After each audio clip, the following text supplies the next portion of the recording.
So hello everyone. ये dictation आनंद आंचलिक द्विमासिक पत्रिका अंक 21 प्रतिलेखन संख्या 29 और 30 से ली गई है। डिक्टेशन की स्पीड होगी 100 शब्द प्रति मिनट। डिक्टेशन स्टार्ट होगी 5 सेकंड बाद।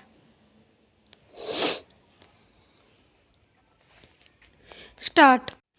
आदरणीय सभापति, कृषि और सिंचाई के पानी दोनों की मांगों पर बहस चल रही है।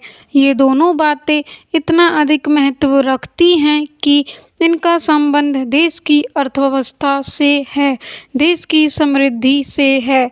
महोदया, आप जानती हैं कि देश ने विगत वर्षों में कृषि में और जन संसाधन में असाधारण उन्नति की है।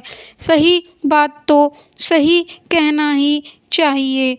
आप तो सही बात को भी सुनने के लिए तैयार नहीं हैं, तो कैसे काम चलेगा? क्या 50 वर्षों में उन्नति नहीं हुई है? सभापति महोदय, जहां हमारे देश में स्वतंत्रता के पहले तन पर पहनने के लिए कपड़े नहीं थे, पेट भरने के लिए अनाज नहीं था, लाखों लोग भूख से मारे सड़कों पर तड़फ तड़फ कर मर गए थे, और स्वतंत्रता के बाद देश ने इतनी उन्नति की है कि एक भी आदमी भूख से नहीं मरा। फिर भी आप कह रहे हैं कि कुछ भी नहीं हुआ।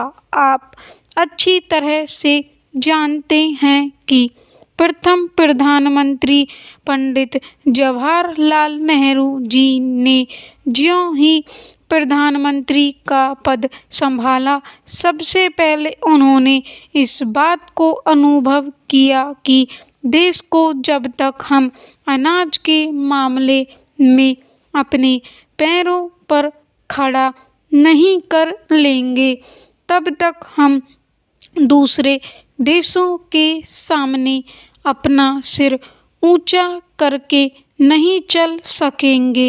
इस बात को लेकर उन्होंने इस देश में अनेक पानी के बांधों का निर्माण करवाया, ताकि किसान के खेत को पूरा पानी दिया जाए। बड़े बड़े बिजली के तापघर और दूसरे तापघर लगे पनबिजली परियोजनाएं इस देश में शुरू हुई, ताकि किसान के खेत को पानी और बिजली दी जाए। भाखड़ा जैसे अनेक बांध इस देश में बने।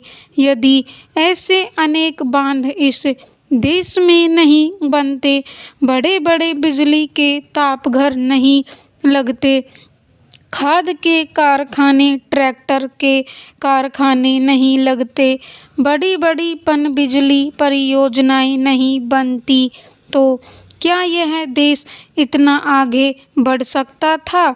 आज यह कहना कितना सरल है कि कुछ नहीं हुआ।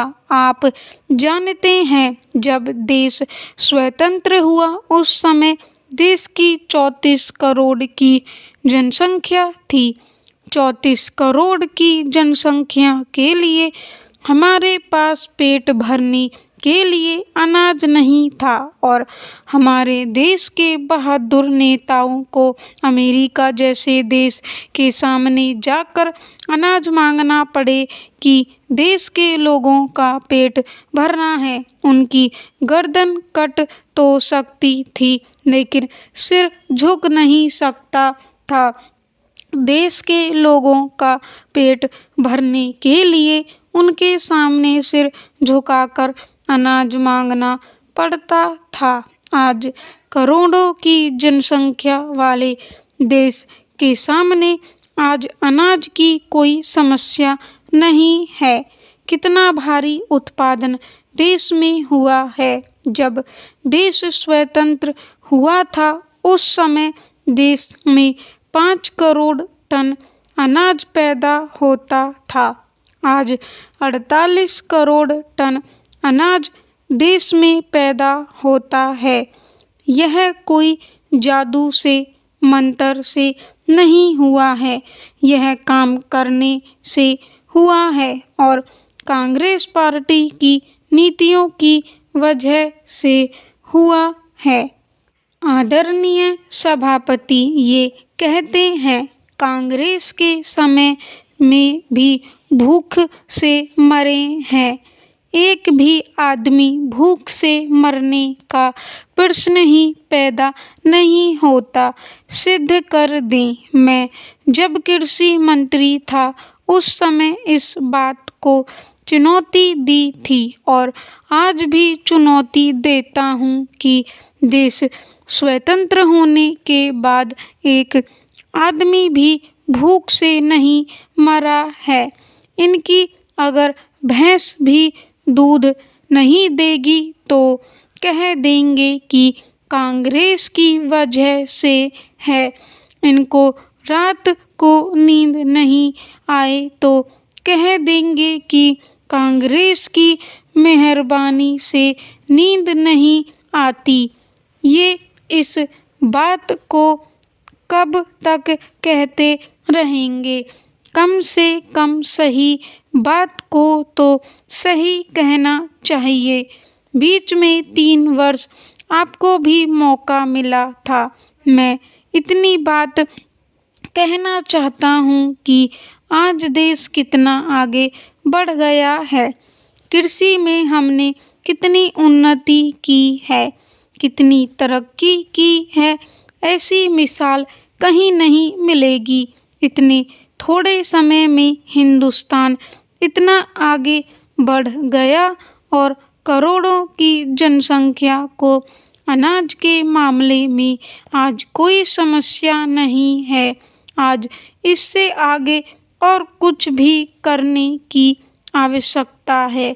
जब हम दूसरे देशों का मुकाबला करते हैं तो अनुभव करते हैं कि उत्पादन में और बढ़ोतरी होनी चाहिए। आज एक एक बूंद पानी को इस्तेमाल करके उसका पूरा उपयोग किया जाना चाहिए। गंगा, जमुना, कावेरी, ब्रह्मपुत्र अनेक ऐसी नदियां हैं देश में जो विनाश करती हैं। उन नदियों में बाढ़ आती है और कितना विनाश करती हैं। हमने इसके लिए एक योजना बनाई थी कि सारे पानी को इकट्ठा करके पूरा उपयोग किया जाए और बांध बनाकर जहाँ भी पानी की आवश्यकता हो पानी भेजा जाए। आज राजस्थान, गुजरात और बहुत सारा हरियाणा का क्षेत्र है जो कि बगैर पानी के है। बहुत से ऐसे इलाके हैं जहाँ पानी का पूरा उपयोग किया जा सकता है और उस पानी से सस्ती बिजली बन सकती है। आज जो बिजली बनती है वह 1 रुपया यूनिट घर में पड़ती है। अगर इस पानी से बिजली बनाई जाएगी तो 20 पैसे यूनिट से कम खर्चा उस पर आएगा। अगर इस पानी से बिजली बनाई जाएगी तो बिजली की कहीं भी कमी नहीं रहेगी। आप बड़े बड़े बांध बनाकर उस पानी को किसानों के खेतों तक पहुँचाए। आप बिजली का नेशनल ग्रिड बनाए। पहले राजीव गांधी जी की सरकार ने इससे संबंधित कई योजनाएं बनाई थी और कहा था कि सारे देश के पानी का नेशनल ग्रिड बनाया जाए और सारी बिजली का नेशनल ग्रिड बनाया जाए ताकि सारे देश में उस बिजली का सही उपयोग हो सके, उद्योग लग सकें और जहां बिजली की आवश्यकता हो वहां उसको भेजा जा सके। आज यह सरकार कहती है कि हमने 50% पैसा इस बजट का गांवों में खर्च करना है। मुझे दुख के साथ कहना पड़ रहा है कि कृषि मंत्री आज यहाँ उपस्थित नहीं हैं। अगर वह यहाँ होते तो मैं उनसे बात करता। स्टॉप। डिक्टेशन की PDF आपको टेलीग्राम चैनल पे मिल जाएगी। टेलीग्राम चैनल का लिंक डिस्क्रिप्शन में दिया हुआ है।